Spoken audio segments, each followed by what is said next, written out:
আগ্রাবাদ মহিলা কলেজের 2019-2020 শিক্ষাবর্ষে দ্বাদশ শ্রেণীর ছাত্রীবৃন্দ, আসসালামু আলাইকুম। আসো আমরা তোমাদের যে চ্যাপ্টারটা পড়াচ্ছি সেটা হচ্ছে অংশীদারি কারবারের হিসাব। এখন আসো আমি আজকে যে অঙ্কটা করাবো সেটা হচ্ছে তোমাদের ঢাকা বোর্ড 2017, ঢাকা বোর্ড 2017 4 নম্বর অঙ্ক 4। একটু প্রশ্নটা শুনো কি বলা আছে দেখো। রহিমা, ফাহিমা ও জামিলা একটি অংশীদারি ব্যবসায় 3 জন অংশীদার। তারা ব্যবসায়ের মুনাফা যথাক্রমে 3:2:1 অনুপাতে বন্টন করে নেয়।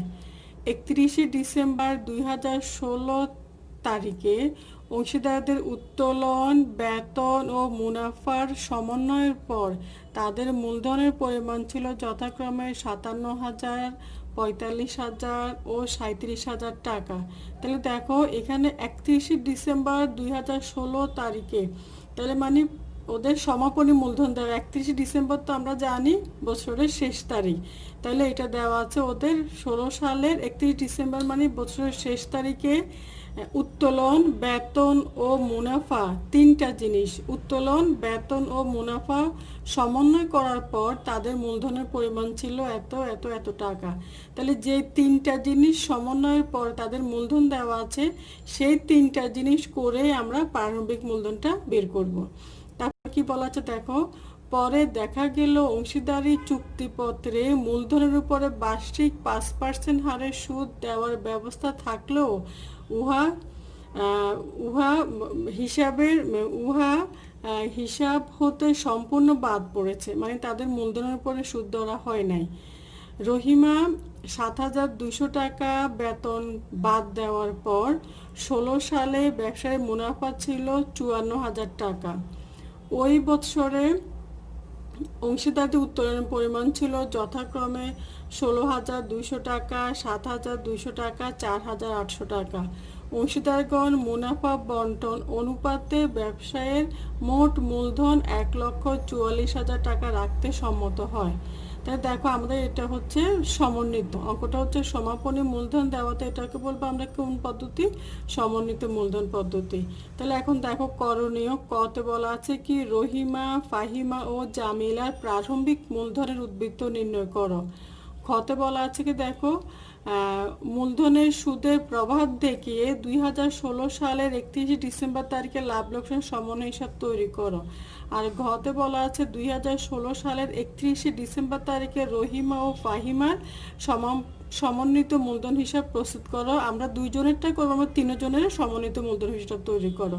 তাহলে আসো আমরা এই অঙ্কটা এখন সলিউশন করব।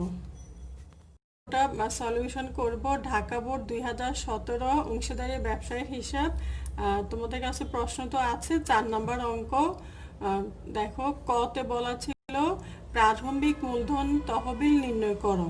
তাহলে আসো প্রশ্নের যে মূলধনটা দেওয়া ছিল সেটা হচ্ছে কিন্তু সমাপনী মূলধন। তাহলে আমরা ঘরটা এভাবে করব বিবরণ। 3 জন ওরা অংশীদার, রহিমা টাকা, ফাহিমা টাকা, জামিলা টাকা। তাহলে প্রশ্নের যে মূলধনটা দেওয়া ছিল সেটা আমরা সবার আগে লিখব সমাপনী মূলধন। রহিমা হচ্ছে 57,000, ফাহিমা হচ্ছে 45,000 আর জামিলা হচ্ছে 37,000। এটার সাথে 3টা জিনিস উত্তোলন, মুনাফার অংশ, বেতন। তাহলে দেখো যেটা কারবারের টাকা সেটা করতে হবে যোগ আর অংশীদারদের টাকাগুলো করতে হবে বিয়োগ। তাহলে উত্তোলন যে টাকা সেটা হচ্ছে কারবারের টাকা, উত্তোলনটা করতে হবে যোগ। তাহলে যোগ উত্তোলন 16,200, 7,200, 4,800 সাথে সাথে যোগ করে ফেলবা। তাহলে 73,200, 52,200, 41,800। তারপর দেখো যেটা মুনাফার অংশ সমন্বয় করার পর বলা ছিল, তাহলে মুনাফাটা হচ্ছে অংশীদারদের টাকা, ওটা করতে হবে বিয়োগ। তাহলে মাইনাস মুনাফার অংশ অনুপাত হচ্ছে 3:2:1। তাহলে ওদের অনুপাতটা মুনাফা ছিল প্রশ্নে দেওয়া আছে দেখো অঙ্কের নিচেই প্রশ্নে দেওয়া ছিল ওদের 16 সালের মুনাফার পরিমাণ ছিল 54,000 টাকা। তাহলে সে 54,000কে 3:2:1 6 দিয়ে ভাগ করে 3 দিয়ে গুণ, 2 দিয়ে গুণ, 1 দিয়ে গুণ। তাহলে দেখো রহিমা পাচ্ছে 27,000, ফাহিমা পাচ্ছে 18,000, জামিলা পাচ্ছে 9,000। সাথে সাথে যোগ করে ফেলবা। তাহলে দেখো মাইনাস মুনাফার অংশ বিয়োগ করে ফেলবা। তাহলে 46,200, 34,200, 32,800। আর বলা ছিল বেতন সমন্বয় করার পর শুধু বেতন একজনের ছিল, তাহলে সেই বেতনটা মাইনাস করবে। মাইনাস বেতন, রহিমার বেতন ছিল 7,200 আর ওদের দুজনের বেতন ছিল না, তাহলে ওর বেতনটা বাদ দেওয়ার পরে আসছে কত? 39,000, 34,200, 32,200। তাহলে এটা হচ্ছে প্রারম্ভিক মূলধন তহবিল। তাহলে আবার দেখো যে তিনটা জিনিস সমন্বয় করার পর তাদের মূলধনের পরিমাণগুলো দেওয়া ছিল, সেই তিনটা জিনিস করে প্রারম্ভিক মূলধনটা আনতে হবে। উত্তোলন হচ্ছে কারবারের টাকা, সেটা করতে হবে যোগ, মুনাফার অংশ এবং বেতন হচ্ছে অংশীদারদের টাকা, সেগুলো করতে হবে বিয়োগ। তাহলে এটা হচ্ছে ক। এবার আসো খ। খতে বলা ছিল লাভ লোকসান সমন্বয় হিসাব তৈরি করো, মানে সমন্বিত লাভ লোকসান হিসাব প্রস্তুত করো। তাহলে দেখো রহিমা, ফাহিমা ও জামিলার লাভ লোকসান সমন্বয় হিসাব 16 সালের 31 ডিসেম্বর তারিখে সমাপ্ত বছরের জন্য ঘরটা করবো আমরা বিবরণ টাকা, ডেবিট ক্রেডিট। এখানে কিন্তু যেগুলা প্রারম্ভিক মূলধনের আসছে সেগুলো কিন্তু আবার আবন্টন হিসাবে আসবে না। তাই দেখো মুনাফার অংশ আমরা জানি আবন্টনের ক্রেডিট পাশে দিতে হয়, কিন্তু এই নিয়মে মুনাফাটা চলে গিয়েছে প্রারম্ভিক মূলধনে, সেজন্য এখানে মুনাফার অংশ আসবে না। বেতনও চলে গেছে, বেতনও আসবে না। আর চুক্তিতে যদি মূলধনে শুধু সুদ ধরতে বলে সেই দুটো আসবে।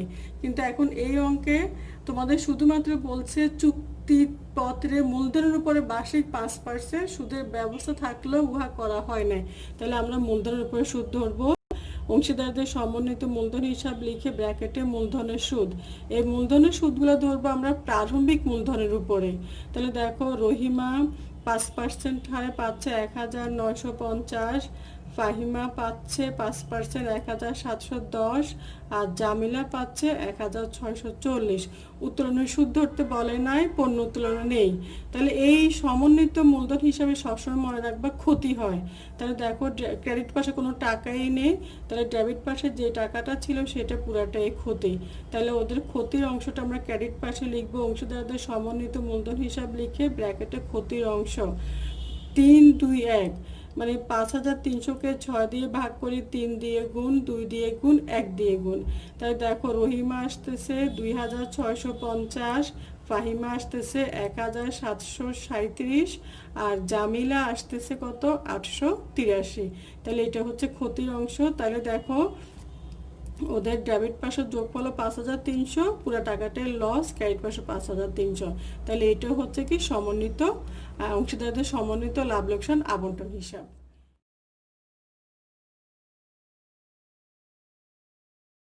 ফাহিমার সমন্বিত মূলধন হিসাব তৈরি করো। তা আমরা তিনজনটাই করব। তাহলে অংশীদারদের সমন্বিত মূলধন হিসাব প্রস্তুত করতেছি।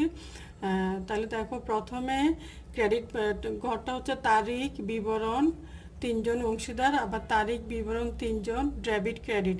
আমরা ক্রেডিট পাসটা সাজাবো। প্রথমে লিখব 2016 সালের ডিসেম্বর 31, প্রশ্নে যে মূলধনটা দেওয়া ছিল সেটা লিখতে হবে।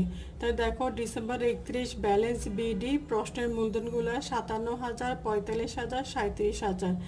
আর সমন্বিত লাভ লোকসান আবন্টন হিসাবে ডেবিট পাশে যেটা ছিল সেটা লিখতে হবে ক্রেডিট পাশে। তাহলে ডিসেম্বর 31 লাভ লোকসান সমন্বয় হিসাব লিখে মূলধনের সুদ, মূলধন মনে রাখবা সমন্বিত লাভ লোকসান আবন্টন হিসাবে ডেবিট পাশেরগুলো যাবে ক্রেডিট পাশে, আর ক্রেডিট পাশেরগুলো আসবে ডেবিট পাশে। তাই দেখো মূলধনের সুদ 1,950, 1,710 আর 1,640, আর ডেবিট পাশে কিছু নেই। তাহলে আবার চলে আসো ক্রেডিট পাশেরগুলা। ডেবিট পাশে লিখবো সালে ডিসেম্বর 31 এখানে উত্তোলন হিসাবটা আসে, কিন্তু এই নিয়মে সমন্বিত মূলধন হিসাবে নিয়মে উত্তোলনটা আসবে না, কারণ উত্তোলনটা চলে গিয়েছে প্রারম্ভিক মূলধনে, সেই জন্য এখানে আর আসবে না। এখানে শুধু আসবে আবন্টন হিসাবে ক্রেডিট পাশে যা ছিল সেটাই আসবে। তাহলে একটাই ছিল ডিসেম্বর 31 লাভ লোকসান সমন্বয় হিসাব লিখে ক্ষতির অংশ, তাহলে ক্ষতির অংশ লিখে ফেলো 2650, 1767, 883। এই মোটামুটি আমাদের অঙ্ক। এখন দেখো, এখন যোগ বিয়োগ করলে আমরা ব্যালেন্সটা পেয়ে যাব, কিন্তু এখন এই অঙ্কে দেখো প্রশ্নের নিচেই বলা ছিল অংশীদারগণ মুনাফা বন্টন অনুপাতে কারবার ব্যবসায়ের মোট মূলধন 1,44,000 টাকা রাখতে সম্মত হয়। তাহলে এখন দেখো আমরা সেটা টিকাতে বের করবো অঙ্কের নিচে। টিকায় মুনাফা বন্টন অনুপাতে ব্যবসায়ের মোট মূলধন ওরা 1,44,000 টাকা রাখতে সম্মত হয়। তাহলে রহিমা 1,44,000 6 ভাগের 3 72,000, ফাহিমা 1,44,000 6 ভাগের 2 48,000, আর জামিলা 1,44,000 6 ভাগের 1 মানে কত 24,000। তাহলে এটা ওদের মূলধন। তাহলে এখন একটু নিচের দিকে ডেবিট পাশে লিখবা ডিসেম্বর 31 ব্যালেন্স সিডি 72,000, 48,000, 24,000। এখন এই মূলধনটা রাখতে গেলে যদি কারো টাকা দিতে হয় তাহলে সে কারবারের নগদ টাকা আনবে, আর যদি কারো বেশি হয় সে নগদ টাকা তুলে নিয়ে যাবে। তাহলে এখন দেখো দেখা যাচ্ছে রহিমা এবং ফাহিমা এই দুজন 72,000, 48,000 টাকা ব্যালেন্স রাখতে গেলে তারা দুজন ব্যবসায় নগদ টাকা আনয়ন করতে হবে। তাহলে সেই নগদ টাকাটা আমরা লিখবো ডিসেম্বর 31 নগদান হিসাব লিখে মূলধন আনয়ন করা হলো ঘাটতিটা। তাহলে দেখো রহিমা আনতেছে 1,15,700, আর ফাহিমা আনতেছে 3,057। আর দেখো জামিলা যে সেই তার ক্রেডিট পাসটা বড় 38,640, তাহলে সে আরও ব্যালেন্স 24,000 রাখতে গেলে সে কারবার থেকে নগদ টাকাটা উত্তোলন করে নিয়ে যাবে। তাই দেখো ডিসেম্বর 31 নগদান হিসাব লিখে ব্র্যাকেটে উদ্বৃত্ত মূলধন উত্তোলন, তাহলে সে 13,717 টাকার কারবার থেকে নগদে তুলে নিয়ে যাবে। কারণ যদি এই টাকাটা তারা মূলধন রাখতে চায় তাহলে এই দুইজন কারবারে এত টাকা আরও দিতে হবে, আর যে জামিলা সে কারবার থেকে এই টাকাটা নগদে তুলে নিয়ে যাবে। এখন সে তার টাকাটা কিন্তু ব্যালেন্সের পর আর কিছু লেখা যাবে না, ব্যালেন্সে অঙ্কের লাস্ট এটার আগেই লিখতে হবে। তারপর আমরা ক্লোজ করব, ক্লোজ করে ক্রেডিট পাশে যা 16 পরে 17 2017 জানুয়ারি 1 ব্যালেন্স বিডি লিখে 72,000, 48,000, 24,000। তাহলে এটা হচ্ছে অংশীদারদের সমন্বিত মূলধন হিসাব। এটা একটা পদ্ধতি, আমরা পরে আরও একটা অঙ্ক এরকম করাবো। তোমরা বাসায় প্র্যাকটিস করো, ভালো করে পড়ালেখা করো। আল্লাহ হাফেজ। যদি কোনো সমস্যা হয় তাহলে আমাকে ফোন করবো। আল্লাহ হাফেজ।